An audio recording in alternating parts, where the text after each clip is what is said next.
All right, thanks everyone for joining today. It looks like we're going to get rolling here.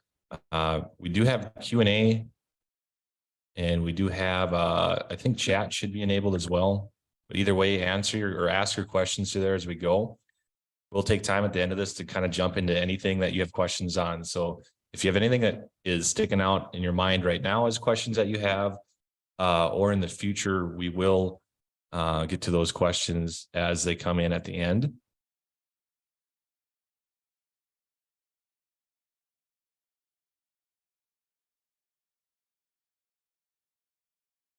With that, we're just going to start with the introductions here. So my name is Ben Longlet. I've been with Harvest Profit now for a little over 4 years, working on support originally on the software. And then now I do a little bit of sales and support to kind of help on everything on the customer side. And joining me today, we have Wyatt, and I believe Jarrett is joining us in the chat. Hopefully it works for him. If not, we'll just be answering chats today. But Wyatt, why don't you give yourself a little bit of a quick introduction and tell everyone what your role is and kind of how long you've been here. Thanks, Ben. Yeah, I've been at Harvest Profit for about a year now. I have a background in accounting and finance. I did auditing for a public company, and then I did accounting information systems implementation for a couple of years. And now I'm happy to be at Harvest Profit and helping you guys figure out your finances.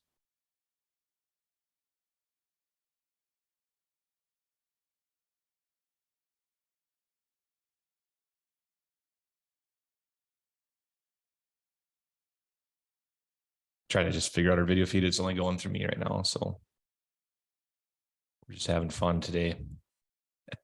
Everything worked yesterday, but now when we do it live, we're going to have all these issues.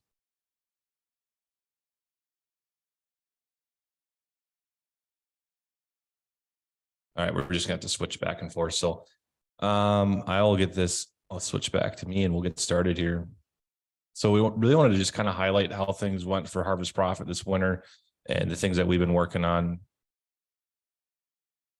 and the things that we kind of coming out, and just talk about using Harvest Profit throughout the year as we move forward. So one of the big things that we have been working on is just really some customer growth, some team growth, adding Wyatt to our team as our support specialist. And I just, can you pin me, Wyatt? Maybe you should be running this. There we go. Actually, I found the button. There we go. All right, so we had about 200 customers over this winter.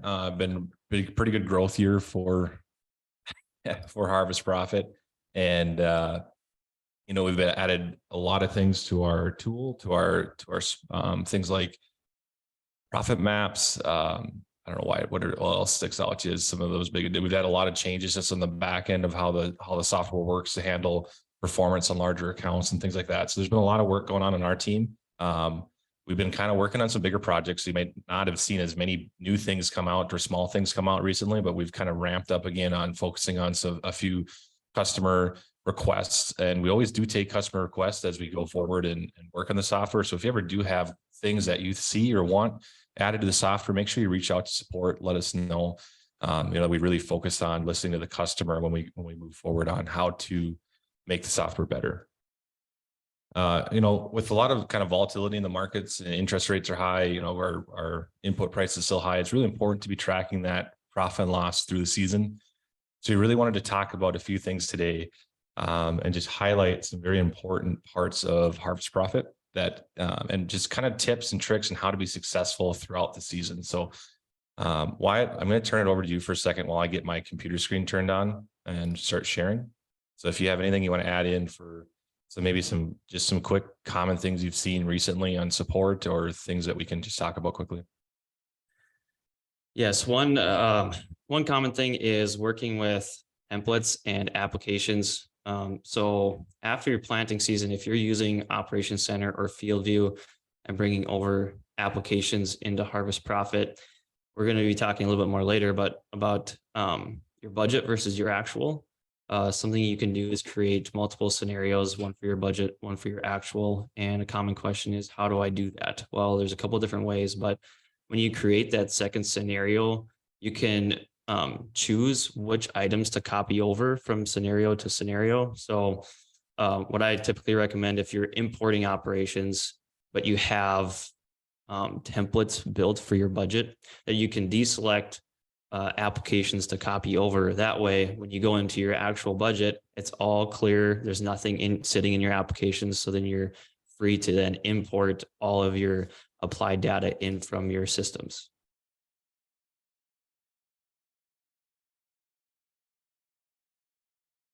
Another thing is, how do I add a couple different users to my account?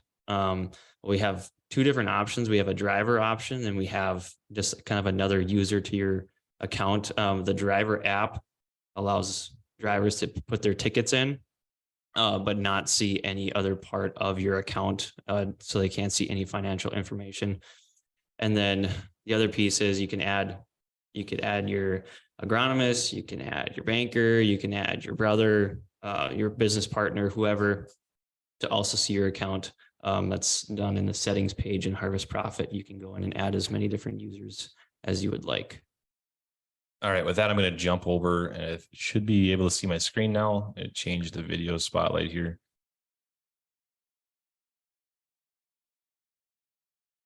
All right, so we're going to get going here on a few things in the software that we want to cover. And one of the first things I kind of wanted to highlight is a little bit about cash price and how our cash price calculation works and how to understand how it's working. So I've got a test account pulled up here that's going to have some different information in it. But back a couple months ago, I mean, this might have been over a year ago now that we've added this, but we've added actually a tooltip over your cash price and the crop summary. So this is kind of maybe something you haven't seen before, but if you look at your average cash price per crop, if you click on it, you're going to get a little information about that cash price or that product. It's going to tell you what percent sold, what percent unsold you are, and what the futures price it's using. So how our software works is we're going to always give you a live cash price calculation, an average cash price calculation based on your contracts, the current futures price for the harvest delivery month, and the basis settings you have in your software. So kind of a couple of things we want to point out, how to adjust that basis. Either you can come into crop settings at the top right of your profit and loss. This is one place you can adjust basis. The other place would be in settings and in your crop settings. You can change it there. But I'd say the easiest spot to do it if you're trying to just adjust cash price quickly is use these crop settings, top right of the profit and loss page. And that calculation then is also taking into account your contracts. So we're going to jump over to our contracts page. So right now I have 0 corn contracted out of a projected 20,000 bushels.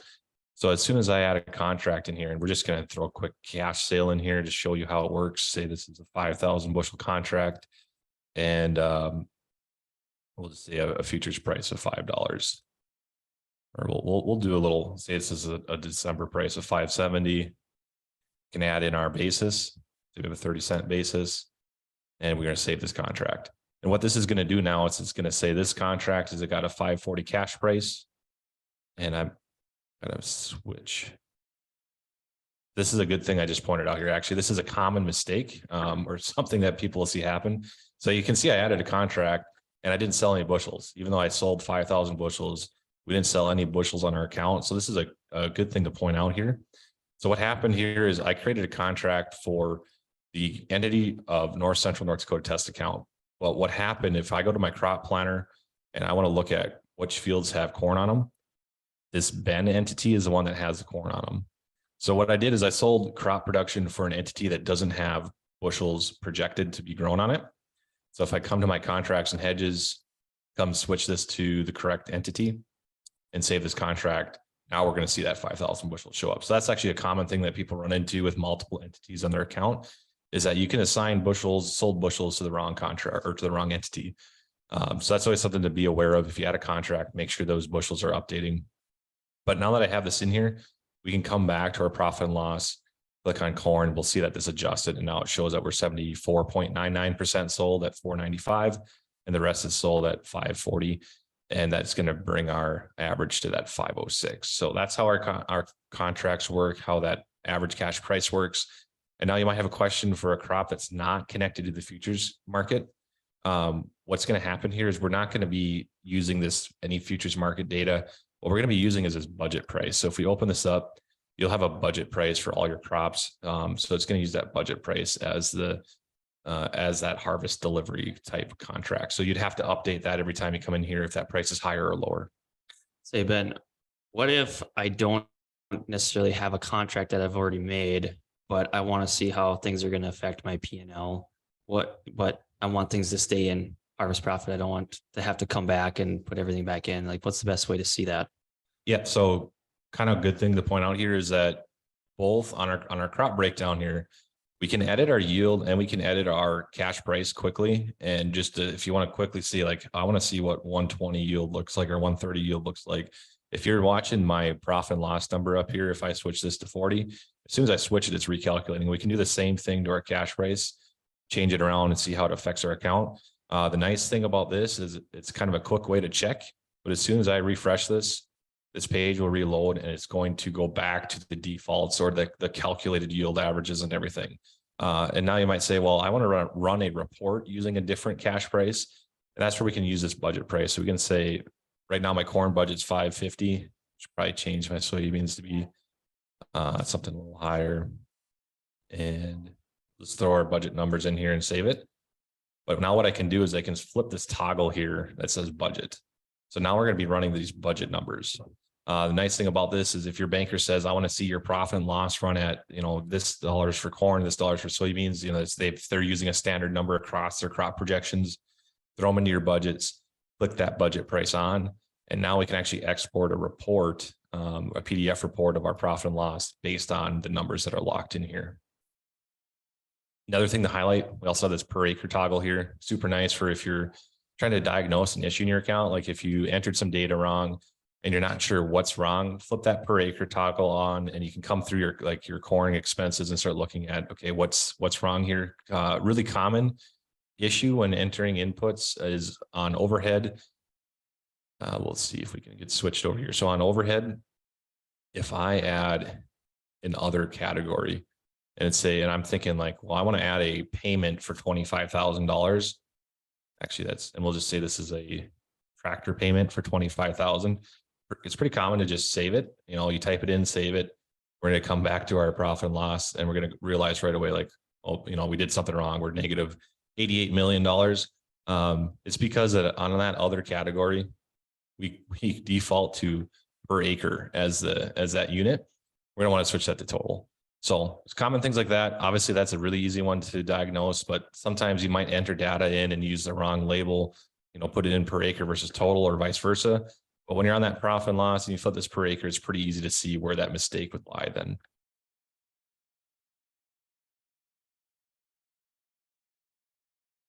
As we're going again, see there's a few things in Q&A. So thanks for putting that in there. If you have questions, shout them out.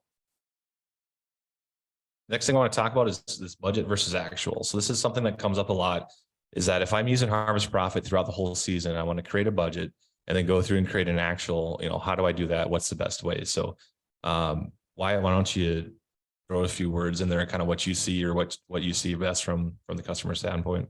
Yeah, kind of like I mentioned earlier, it really depends on if you're importing applications or not. So everyone sets up their budget basically the same. They use templates or just individual applications for each field.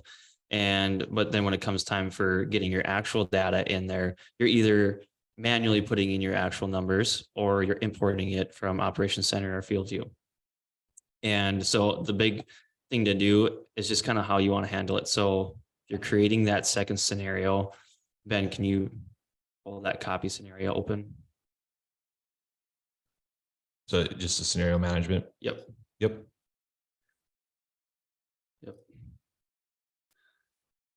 So here, if you are importing your applications from somewhere else, you might want to deselect the copy applications so that what that will do is it'll remove all of your budgeted applications so that when it comes time to get your applied data in there, you just have a clean slate to go with. You don't have to go in and remove anything.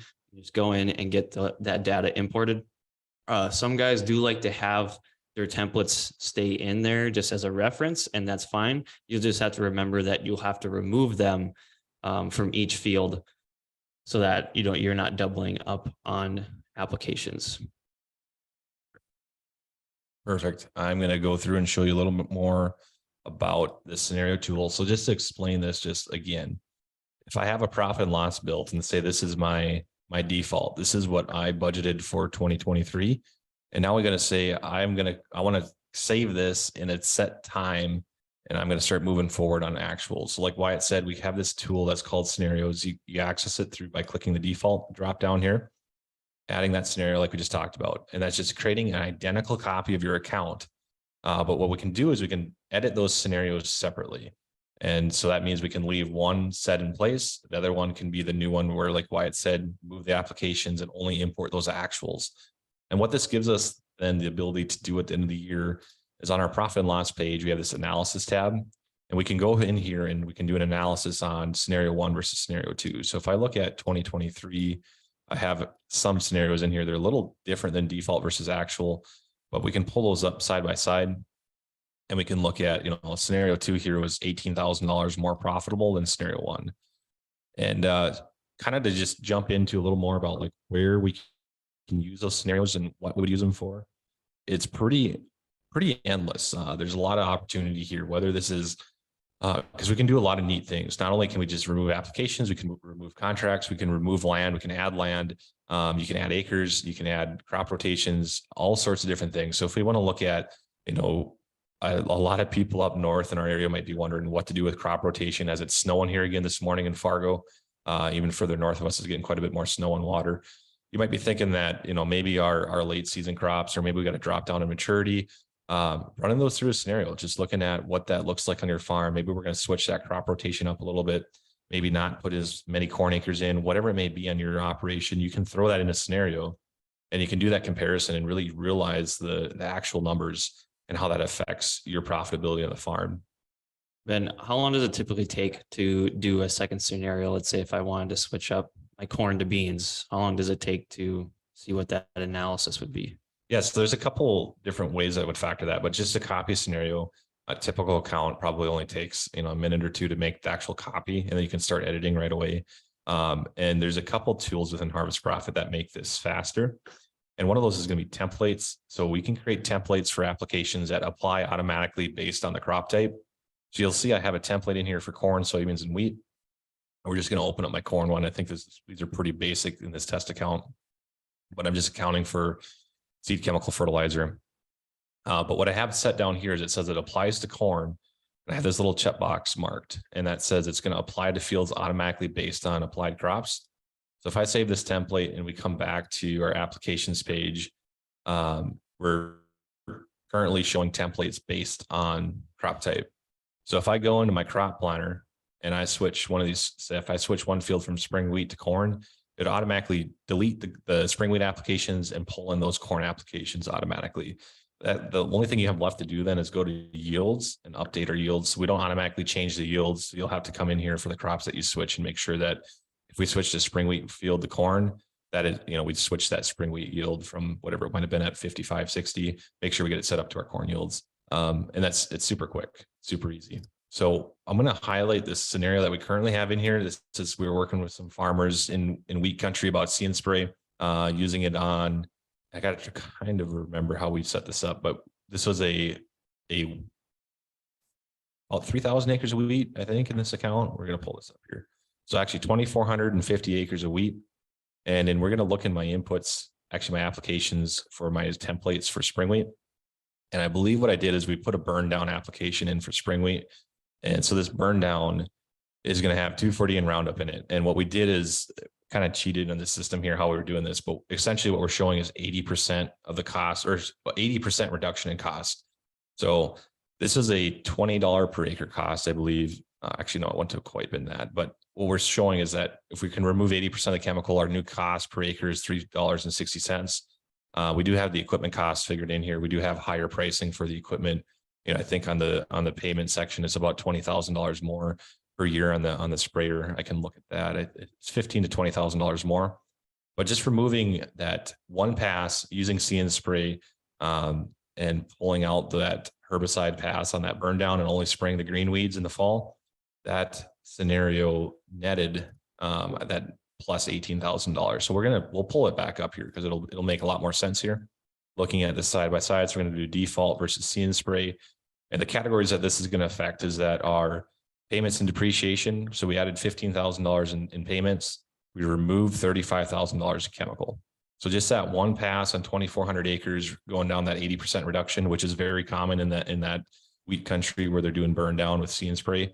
You can see that this, even though adding that higher expense equipment, we're still making 18,000 more profit on this farm. So kind of things like that we can run through this account, and it doesn't have to be equipment. It can be land. If you have an opportunity to expand acres that might the rent's a little different, or maybe it's a share crop and you want to see if we can switch it to cash rent. All those things can be analyzed through our tool there. Ben, how many years can I analyze at once? If I've got 4 or 5 years of data, is there any way to aggregate that together to analyze? So on our analysis, you can run multiple years, but it's just going to be scenario 1 versus scenario 2. So you can select, I could see like profitability between 21 versus 22 or things like that. This is the only place where we can select multiple years. We do want to someday add more flexibility looking at long-term profitability and aggregating data like that. So now we're going to probably move into a little more kind of support things, some new, some common issues that we see or run into. So one of those things is we get this question a lot is I access Harvest Profit through a bookmark link in my computer. And now that it's 2023, I always pull up 2022 when I pull up my account. And so what I want to point out here is that this link that you're using on your bookmark has this digits of text here. This 58406 is representing a year in a scenario. So we used to just do years. When we added the scenario tools, we had to switch this so that it was more of a coded system. But you'll see if I add in 2023 there and I click rerunning this account, it's going to bring me back to my profit and loss report. And you guys might not be able to see. It just depends where you have your video selected for us that you're seeing on Zoom. But you'll see that 2023 is up here now. What I can do if I take this and just switch this to 2022 and click refresh, you're going to see we're going to load into 2022 the same page. So if you have a bookmark that you're using and it's like every time you click on it, it brings you into the wrong year of Harvest Profit, it's because that link is going to the wrong year. So what you can do is just edit your bookmark and just switch it from 2022 to 2023. And that way, when every time you click that bookmark, it'll come into the right year. So the software is made to do that. It's made to be able to run back and forth. You can use the year if you do end up running into a scenario. So if I click on the See & Spray scenario, you'll see that this changes from a year to an ID. If you just select the page that you want to come to every time you come into Harvest Profit, save that as your new bookmark, you'll be good to go. Then if I create an actual scenario and I want to come into that scenario every time I open up Harvest Profit, how do I do that? So that would just be like going to whatever scenario you want to pull up. Okay, I see what you're saying. So this is where it can get a little confusing, as you can have a lot of different scenarios in here. There's no limit. I've seen accounts with 10, 15 scenarios, but what if you have all these scenarios and say, well, I ended up doing this, buying this sprayer, so I want to come into this scenario every time I open my account. I want to make this my default. So we can come into settings and we can do scenarios. And this is where we manage our scenarios. We can edit these, we can delete them, but you'll see that there's this option to set default year. So I can set this scenario as a default. So that way, every time I open up to 2023 with the link, we're going to see the See & Spray as that main one. So yeah, there's a couple different ways to manage that. So good point in bringing that up. Next thing I'm going to highlight a little bit about Operations Center, a little bit about John Deere importing.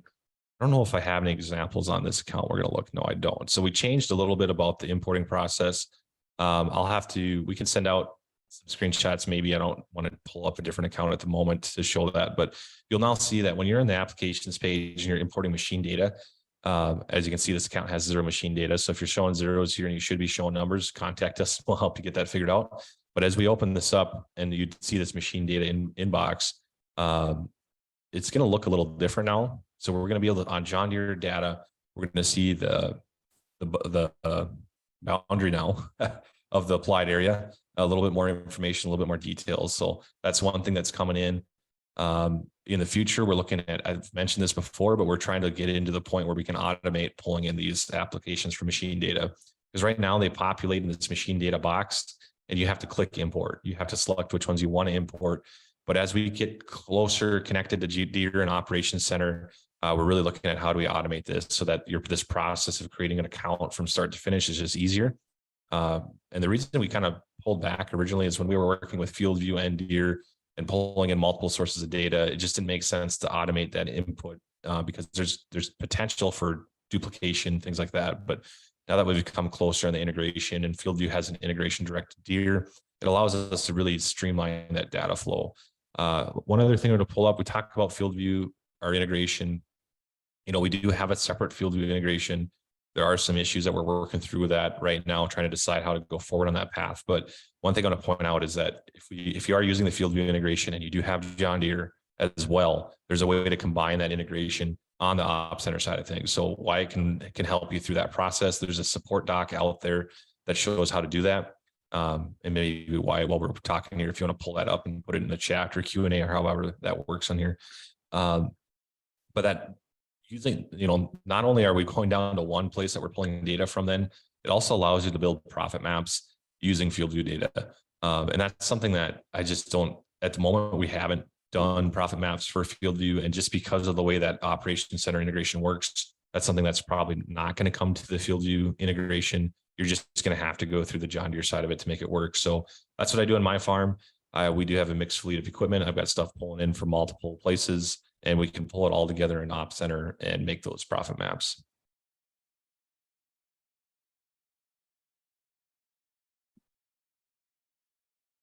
One other thing that we get a lot of questions on is insurance.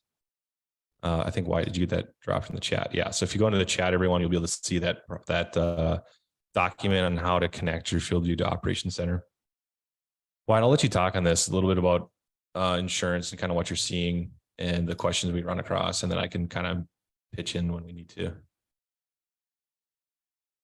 The most common question I get is, do we have to have like the APH level, and how does that affect our insurance expense in the account? The APH column, that is just for notes. It doesn't affect anything in the software. It doesn't pull from anything.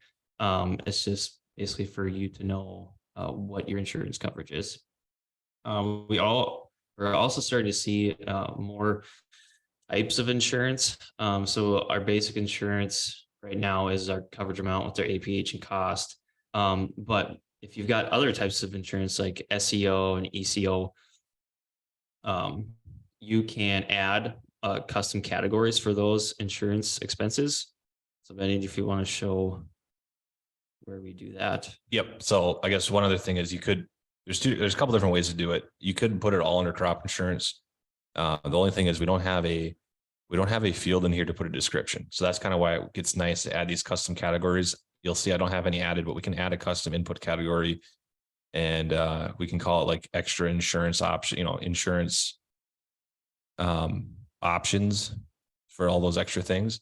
And if I save this, we'll see this come down into our list right above our crop insurance. And you can reorder this. We'll show you how to do that later, but now I can go in and just add extra custom added categories. So I could call one of these the ECO insurance or whatever those crop insurance programs you're enrolled in. And if you want to separate them out, so they're different line items. And one thing to point out, anything we add here, once you add a cost to it, it becomes a line item on your profit and loss. So if you want to break things further down in that profit and loss breakdown, that's how you do it. And once you add in custom inputs, we go back into settings, go to our inputs page, and you say, I want to reorganize these. Well, we can say, I want to put fuel at the bottom. I want to put crop insurance right above my insurance options. You can reorder that and save it. And now that order on the inputs page will be following that. So you can see now that my crop insurance first, insurance options is second, and my fuel is at the bottom. So great tool to kind of organize things the way you want to see them on your account. Insurance is probably the most tedious thing on the inputs page, just because every field's going to be different. Every crop's going to be different. But if you're setting up your budget and you have some sort of average cost per crop, if you're just trying to get your budget up, you can just go in and put in that average cost per acre. It's a little bit quicker way just to get that budget up and running. So there's a couple of different ways you can handle that, just depending on how granular you want to get. Wyatt, do you want to cover PDF reports and kind of what we got going on there? Yes. So PDF exports, really important for a lot of farmers. They're given They're printing off their applications for their operators. They're printing off applications for your bankers, just even their profit and loss report for their lenders. So on the top, on the right-hand corner of every page, we have a PDF and Excel export for every single page, I believe. So you can print off your prop plan, you can print off your application plan. And if you want to show that operator, yeah, we have an operator PDF. So if you've got multiple guys running your sprayer, planters, whatever, you can just print that off so that they know kind of what they're supposed to be looking at, what they're doing. And it won't show the cost on that report. Yep. So this report is just going to show the field, what is our planned applications, acres, and the amount being applied. And like we said, so like that's nice for the operators if you don't want them seeing what the cost is of things, or it's just you don't need the cost on there to kind of mess up that layer of data. And we can go in here and just export the regular PDF report, and then you're going to have the pricing on it if you need it. If there are some things on the PDF report that are missing, you guys would like to see, please reach out, let us know. It's one of the things that we like to change to make things more available to the user. So if there's something that you want to suggest, please feel free to send that to us.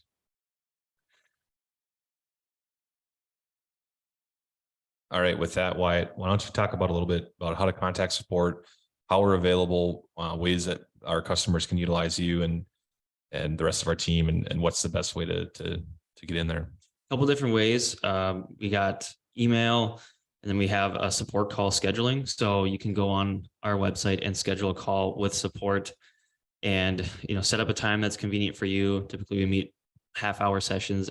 Sometimes it takes longer, sometimes it takes less. But it's an easy way for busy farmer to pick a time that they just need to sit down and do it. And the other way, email, that's usually the quickest way to get to us. And we can always set up a time if we need to call you. But if you send us an email, it's good to include your phone number in there, just in case we need to give you a call. We already have it, and then we don't have to ask for it. But that's it. All right, with that, I'm going to switch this around a little bit and we'll kind of go into questions. So that wraps up the things that we wanted to mention today. I hope that this session was helpful to those that are going to be going through the field this year. If you have questions, throw them in that Q&A, throw them in the chat if you can. I know the Q&A is working for the webinar users. I'm not sure if chat works for you guys. So I also threw in the chat that support link, our email, support@harvestprofit.com, that call link, harvestprofit.com/call. Those are good things to save, have on you. The other thing too is if you don't remember what the email is or don't know how to get a hold of us, when you're in the software, the bottom right corner, it says help. You go in here, you'll see that we're showing help docs right away, but you can see you can look for answers or you can just ask. If you click on ask, it's just going to send an email off to that support email, and whatever email you have entered in here is what we'll reply to. So don't look for a reply in Harvest Profit, look for a reply in your email. And that's another way you can fire off those questions. And actually it does help us if you're stuck on a page and you're seeing something weird. If you answer from this widget tool, it gives us a little more information about your web browser, if it's up to date, what page you're on, some things like that kind of actually help us diagnose issues a little better. And just one thing to mention with that is you can see I'm using Google Chrome. Most web browsers work for Harvest Profit now, but we just really recommend Google Chrome being the best one. As what we're optimized for. So Google Chrome, make sure it's up to date. If you on the newer Google Chrome, it's pretty easy. If you'll see a big red button up here that shows when you're out of date, you just click on it. It'll update you to the newest version. So sometimes if you're seeing something weird, it could be because you're on an old version of Chrome, something happened, and it doesn't work with the old version versus the new version. We don't see that as much anymore because I think Chrome's gotten better at pushing people to update, but it's pretty common. Like this morning before I started the webinar, I was out of date, so I had to re-up mine. So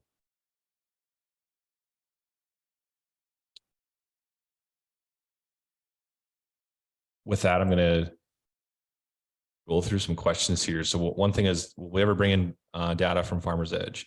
So we haven't looked into any other third-party API connections yet. It's pretty tedious to connect to new companies. So kind of what we've really focused on is if you are using John Deere, see if if Farmers Edge or something. I'm not sure if there's a connection for Farmers Edge into Deere yet, but That's kind of how we're pushing most of our data connections at this point until we can get if there's something out there that's pretty highly requested from multiple users and it makes sense for us to look into, we'll do that. But for us to build the connections that only support small subsets of users, it's kind of it's a really big investment of time and support. And so that's kind of why we have to carefully navigate those. So there's currently no plans, no talks with that. And that's kind of, that's all I can say about that at this point. So another question we had is, can we make the input categories default for every year so you don't have to copy each category every year? It's a good suggestion about like if you have things that you just want to carry over and default.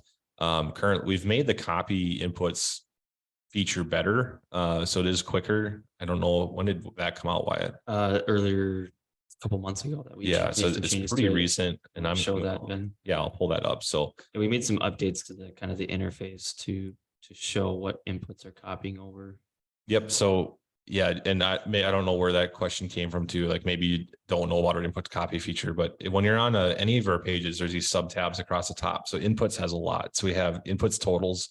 That's going to tell you the amount of projected inputs based on your applications page, what you're going to use. So how many tons of fertilizer, gallons of Roundup, whatever it may be, going to be there. We can also look at that field that report on a field by field level. But then there's inputs copy.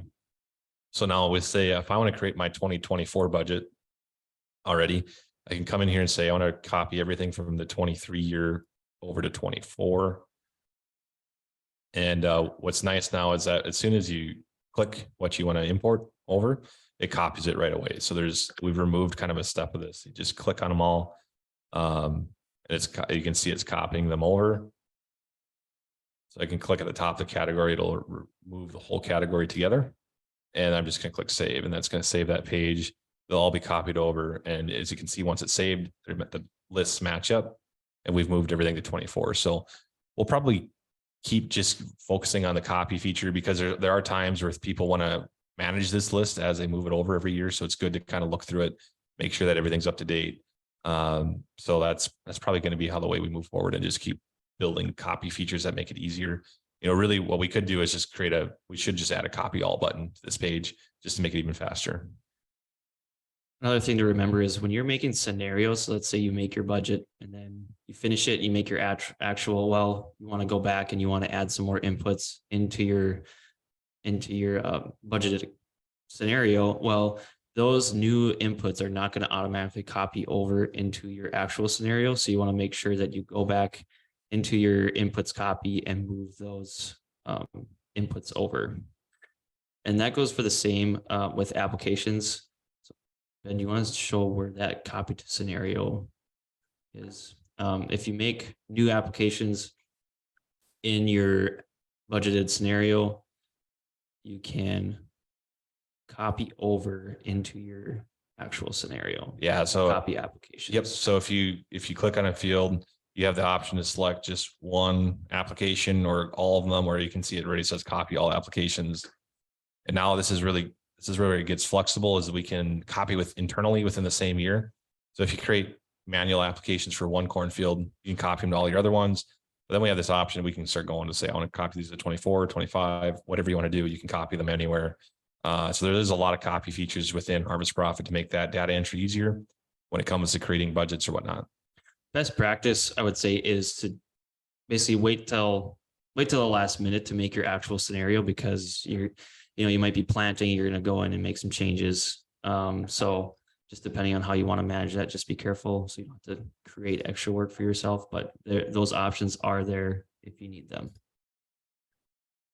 All right. With that, we had one more question about a little bit. Looks like, how does this work with fertilizer on a per field basis? So I'm going to assume that question is coming based on our templates. So templates, this is where we're going to get a little in depth here. So obviously this template is applied as an average across all your fields, or it's the same template per field. So if I come to my applications page and open up a field that has templates applied to it, it looks a little different. So the first thing we're going to notice is that we can't delete templates from, like, if this was a manual application, you'd have a trash can here, but all you'll see is this little I don't know, what would you call it? A cross sign? Exclude. Exclude. Yeah. And that, what that does, if I click this, is it's going to exclude it. This line item, since this is a template, the template is still showing everything, but I can exclude this line item from this template. And then I can click to include it again. So what's nice about templates is that if I say, well, we made a change and I increased my fungicide cost for all my fields, I just have to edit it in one place. I go to templates, update the new price for fungicide or the new rate, and then it updates across all my fields. But then that question came in, well, I don't apply the same seed or fertilizer per field. So that's where templates is good for budgeting. And then if you want to get a little bit more in depth, you have this ability to detach this from the template. So I can click customize for this field. So I can, if I click customize for this field, it now just remove this from the template. So I can no longer edit this portion from the template anymore. So this is where it gets a little confusing, but I can edit this to be specific to this field. And if I save this, you'll see that it converted that planting application back into a normal, typical application. So when all the other ones are showing up as templates, this one's showing up as a normal application. And I can tell that by, I can change the name of it here. I can change the date, and I can also use the trash can. If I'm seeing trash can, this is a manual application. If I'm seeing that exclude sign, it means it's a template. But we can always come back in here. I have to remember how to do this. Okay, here it is. There's this button down here that says reattach to wheat. And now it just reattached it to that template, converted it back to the templated cost. So that's one way you can do it. It's a little, I would say, probably like a power user kind of thing. I wouldn't recommend using that a lot, because you can get yourself into a position where you have all multiple templates and they're applied in a weird way because you've detached and reattached. And it's a tool, but I wouldn't say it's the perfect thing to be using across your entire account. If you're doing mostly all manual applications and you have variable seeding or variable fertilizing, it will be good if you create templates somewhat separately for those variable options. That way you can go in and customize for each field, and you can keep those variable applications separate, so it's easier to manage. That way you can get all your actual data in there, just because since you have to do it manually anyways, just an easier way to keep those separate. All right, with that, it looks like there's been no more questions in the chat. Do thank everyone for participating today. We're kind of bumping up to getting close to an hour here. So thanks for following along and joining us. If you have more questions, we're going to leave the chat open for, we'll just say a few more minutes here. We'll just say 2-3 more minutes that we'll answer any questions. With that, if you have all your questions answered, jump off, or if you want to wait for someone to ask anything else. We just, again, pushing that if you do have questions, our support is available Monday through Friday. We typically run what our advertised hours are 9 to 5 for support. So we have scheduled times for call times from 9 to 4:30, or yep, 9 to 4:30. Every half hour, you can get on a call with one of our support people, one of our salespeople, and then that email into support@harvestprofit.com, or excuse me, support@harvestprofit.com is the email address, and that's a shared inbox. So you'll see responses in there. Most of the time, we'll be talking to Wyatt. In our busy seasons, you'll also see Jarrett and myself responding, and you'll sometimes we even have a software engineer respond if it gets escalated to that point or something like that happens. It's a great tool for us to manage those support things. And maybe just to kind of highlight why we do scheduled support, and that is because we do run a kind of a lean support team. There's over 800 paid users, and there's one full-time support person, and then a lot of us kind of take in block and tackle support as it gets to that point. And so just to manage Wyatt's time, to manage everyone's time on our team, is it's best to schedule out those calls. So typically, I know people over the years probably might have my cell phone number, and you do know that I tell people, if you have my number, you call me and I'll answer you as I can. But there's gonna be times where we have someone else scheduled and it's I can't take your call and I'll just have to call you back later. And so that's why we've really been pushing that. If you want to get a hold of Wyatt, someone on the support team, either try to get into the schedule, email us. Even you can just email and say, hey, I want to talk to you on the phone, and we can just set up a time through email. So or text or whatever works for you. So we're trying to push everything to that support@harvestprofit.com, and that scheduling tool. There could be some changes coming to that in the future. Might be adding some more features that maybe could someday allow text, but we're looking into kind of how to best support you guys as customers. So if you do have anything that sticks out to you that you think would be a better way for us to handle support, let us know. We're always looking to improve. So. Do you have any comments about today's session? I know we're doing a little bit differently than we've done over the winter. So if you like what we're doing today, just let us know your feedback. That's a good comment, Wyatt. I threw this on the customer email, but there probably aren't as many people because I forgot to put the link for the webinar on there because we've been kind of changing things up. So going forward, we're not going to do we typically did that weekly office hours. So we're not going to be doing office hours for the summertime. Office hours is set up in a meeting format so that the users could unmute and speak. And we're kind of switching that up a little bit. So this way, this allows us to record this session and post this to YouTube so that you guys can watch at any time. This is a content that's available to consume at any point. And as we switch to this format, we just want to make sure that, well, the biggest thing is that when you guys are busy in the field, we want to be able to, so that you can watch this at whatever point, or if you want to rewatch something, we want to make that available. And we also don't want it to be, we're going to show the data from test accounts in these. That way there's no chance of something getting shown that no one wants to see or wants to share. So that way we're going to probably switch to the webinar format going forward. And throughout the summer, the kind of plan is we'll just do this periodically. There probably won't be any set schedule. We'll probably still keep doing them on Thursday mornings. If other times work better for people, let us know. But this seems to be the best time for multiple time zones that we're covering. So, and with them being recorded, you can watch them whenever. So again, if you guys have feedback, looks like we had a few more questions come in.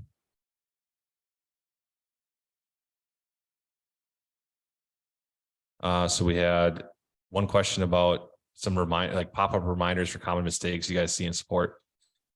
So we've tried to discuss utilizing notifications better within the software, within the app. I think that's something that eventually we'll work on is having that ability for us to throw out a quick message into a notification panel. But that's something that we'd love to do. It just hasn't come out into the software yet.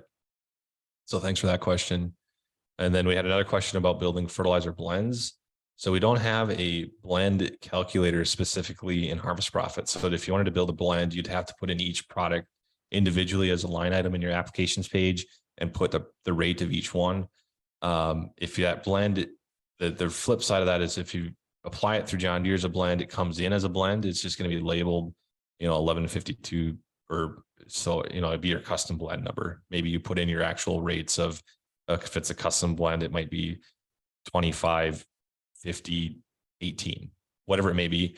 The only thing is that you're going to have to hand calculate out that price per pound for that product. So that is a discussion point on our team, is how do we build a better blend calculator that fits into what John Deere is doing.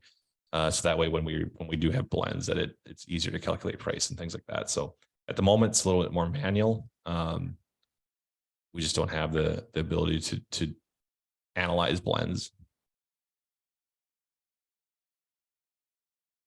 Well, with that, thanks everyone for joining us today. Hopefully you like the format change. Let us know, shoot us an email what you thought. Otherwise, we look forward to keep doing this throughout the summer and providing tips and tricks that work for you. So if you are interested in Harvest Profit, if you are joining this and aren't a user, we do have some first year discounts going on through May 15th. So reach out to our support team or our sales team. So you can either email sales@harvestprofit.com, support@harvestprofit.com, or if you go to that call link, you'll see a way to schedule a call with our sales team. So if you want to get on to Harvest Profit before spring yet, or even if you've started spring, we'll help you get set up, get rolling. And we were going to talk about custom onboarding a little bit, maybe just throw a little pitch in there, is that we do have some custom onboarding options now, or for existing and current or new customers, I should say, where if you do want a more hands-on approach where we're coming out to your farm, helping you get set up, we do offer that. So if you have questions on that, also shoot us an email. We can shoot you the response back of typically what we work on with the customer, how we're doing that. But that is something we've just rolled out this year, and we probably don't have a whole lot of room yet this year to add people to it. So if you are really interested, let us know quickly. We kind of have to limit that program just because of the time consumption. But as we move forward, next year we'll probably be offering a little bit more broad version of that. With that, I think we'll end it here. So thank you everyone for joining us. We'll get this posted to YouTube so you can watch it again if you need to. So if you have questions, reach out, let us know. Otherwise, thanks for joining and have a good day.